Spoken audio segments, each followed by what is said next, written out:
Dear colleagues in research and other honorable participants of the SibA Research Days 2020. So it's very nice to be finally here with you, because I'm speaking the first time publicly in the University of the Arts Helsinki, my home university. And today I will be exploring my doctoral project with you just shortly, and especially one sub-study of this project.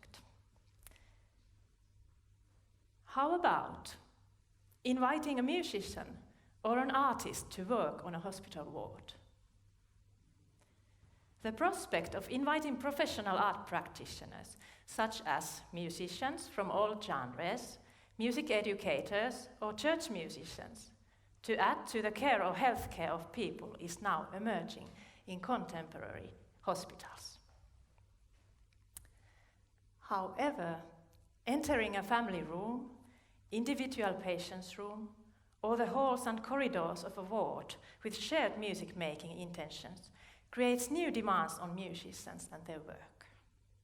They, and we all, I think, we will need to move beyond the customary practices of performing, teaching, or playing musical pieces together to more sensitive ways of reflecting and managing the work.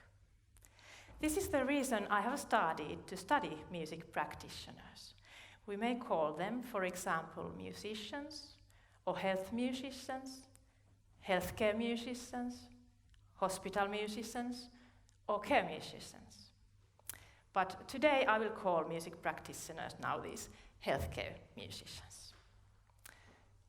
The first sub-study I conducted with ethnomusicologist Taru Tähti, and it was a systematic review of healthcare musicians' work in somatic hospital wards. We used Prisma methodology and found out and argue in this study that healthcare musicians' work is not just playing music or something that music therapists do, for example, but it is interprofessional and intersectional collaboration, which may also be called expanding or hybrid professionalism. Overall, this fragmented field needs to be addressed more clearly in our education systems, in research, and of course also in practice. And the second sub-study took place in an elder care hospital, which follows Espoo city's visionary ethos of an art-promoting hospital environment. I first made some participant observations when making music together in the hospital, and afterwards interviewed hospital personnel, the patients and their families, and of course I also interviewed the healthcare musicians.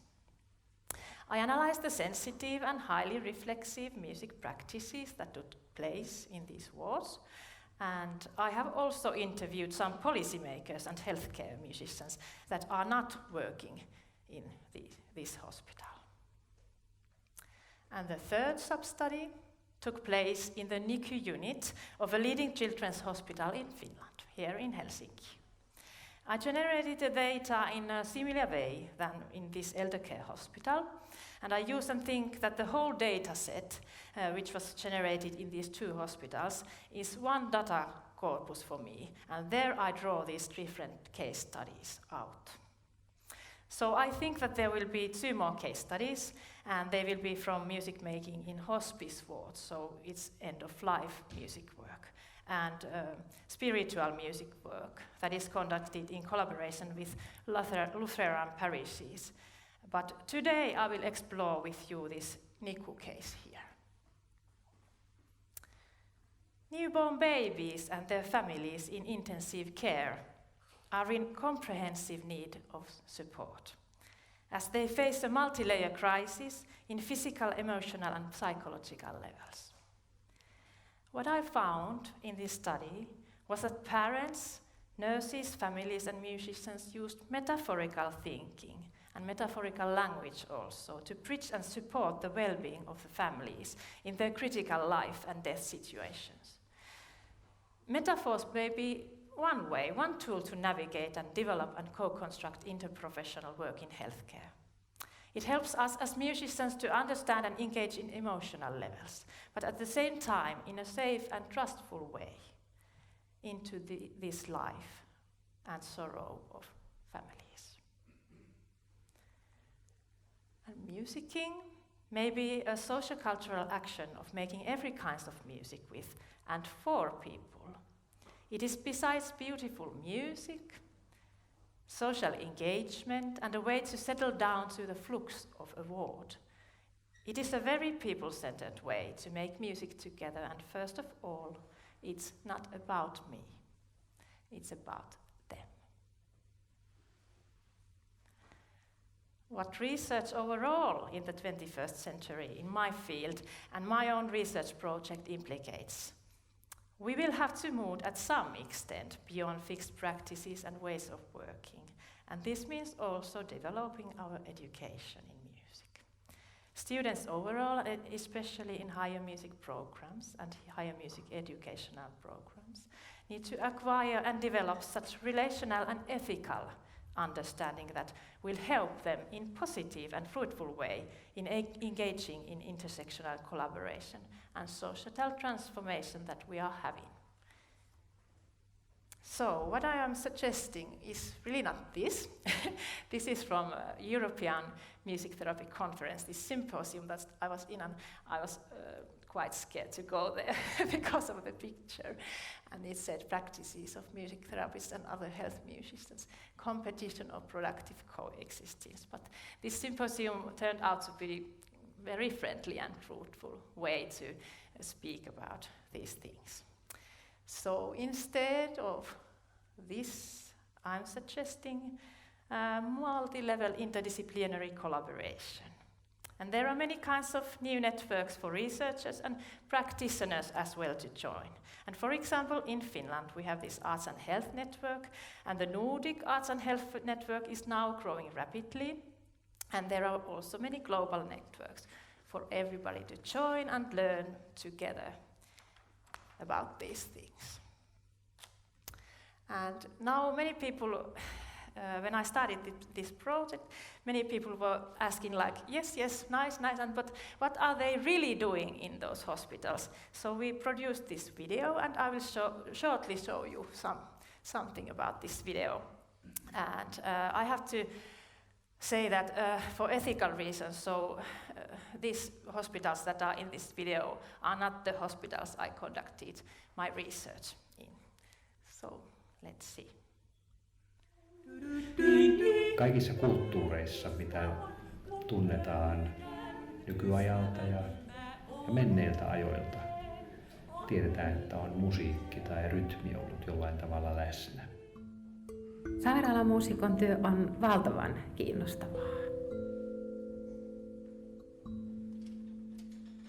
Mun mielestä tässä mä oon oman musiikkikäsitykseni äärellä.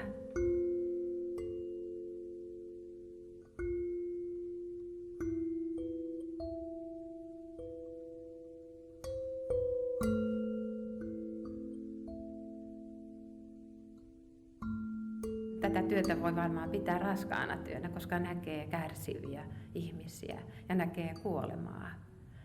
Niin mä saan tästä todella paljon, koska täällä ei puhuta mitään turhia asioita enää. Että ihmisillä ne on jättänyt jo suojakuoret tässä vaiheessa.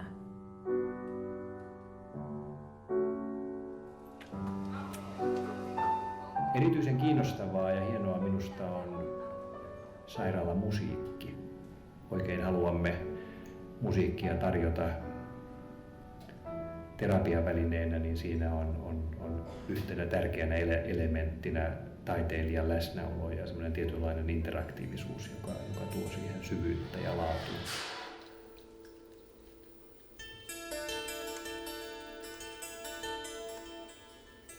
Tehtävä on sairaalamuusikkona niin tuoda siihen sairaalaympäristöön omaa osaamistani muusikkona, mutta kuitenkin hyvässä yhteistyössä hoitohenkilökunnan kanssa. Tärkeää on luoda just se luottamus siihen hoitohenkilökuntaan ja että on niin kuin eettiset asiat ja hygienia ja kaikki muu niin kuin tällainen työympäristönä muusikollekin selvää.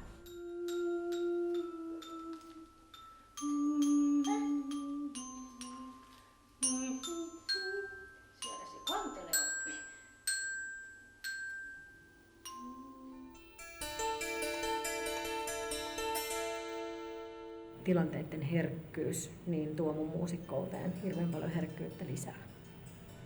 Ja sekin tuntuu kauhean tärkeältä, että voi olla tämmöisenä kommunikaation välittäjänä siinä vanhempien ja lasten välillä ja tuoda jotain erityistä tunnelmaa siihen huoneeseen, missä varmasti on paljon huolta ja hämmennystä.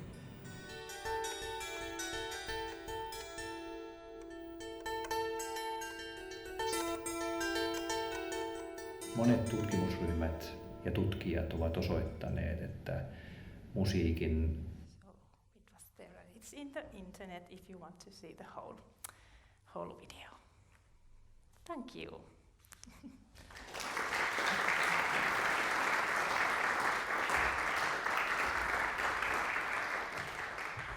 Thank you, Taru.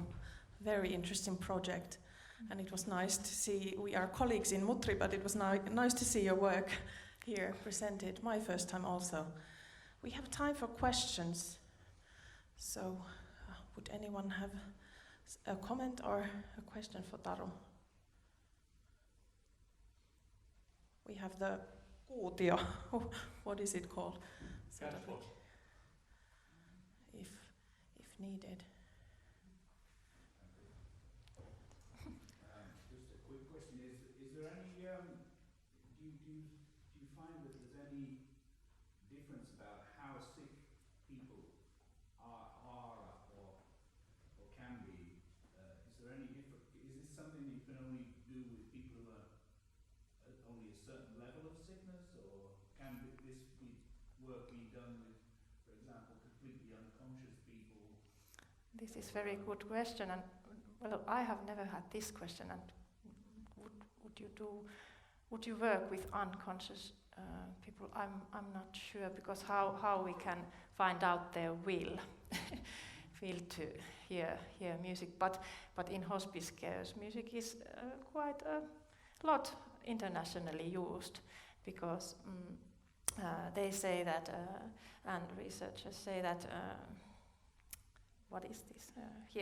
Hearing is probably the latest sense we are having when we are facing death. And in this elder care article, I will explore this thing that, because I do this research, for example, in music education department, and music education is many times very like we want to make people active and be very like.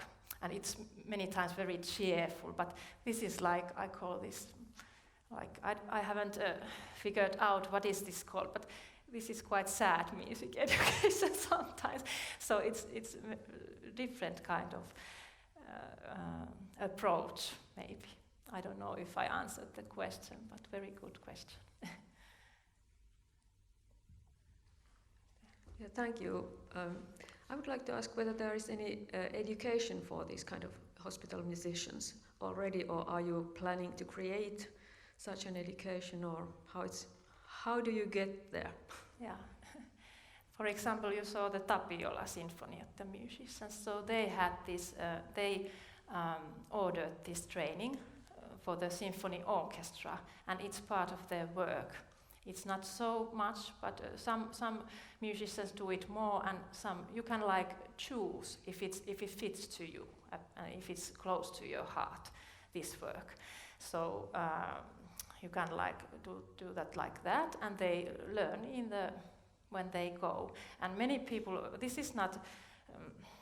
I found out that many musicians, they hate hospitals and they are afraid. Many people are afraid to go to these places. So when a musician goes, for example, from Tapiola Symphony, she or he can tell other ones how it was, and like they are learning in the job there, and they are taking the other musicians with them, and they can see that, okay, this is fine, and I can just play. It's very fine. Just play and not do it like in this video.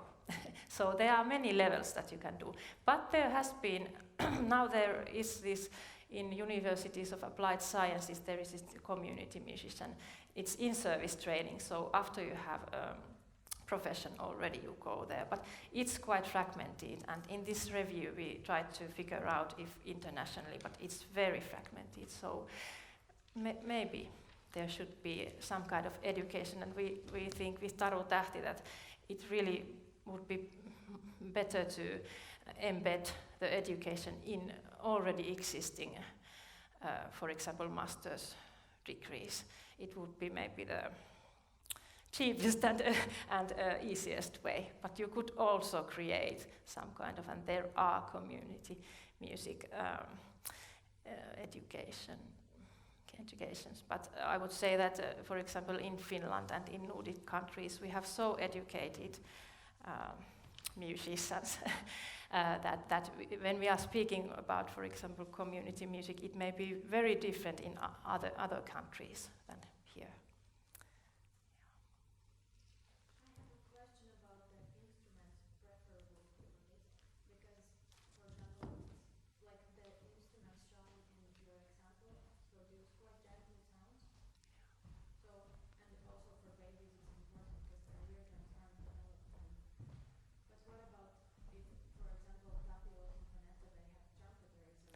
Yes. Yeah. How about those musicians? Should they just learn, some simple percussive instruments, or they can still do it, but maybe not with their. Did you hear that? Yeah. Very good question. And yesterday, yeah, it was about the instruments that they use, and how about if somebody is a trumpetist? So, for example, in Tapiola Sinfonietta, if you know Pasi Pihlaja, so he plays käyrätorvi, is it true? Yeah. So he goes to this elder care hospital, and he goes also to hospice care, but he only plays in the hall, and people are in the rooms, and the doors are open, and they may close and open the doors, and if they want, they can ask Pasi to go to the room. Yes, but it really you have to take account on your instruments, and we have so much knowledge in music psychology and neurology, how sound affects, so we can do it. Yes. I think now I have to go to my train in Turku, but see you tomorrow.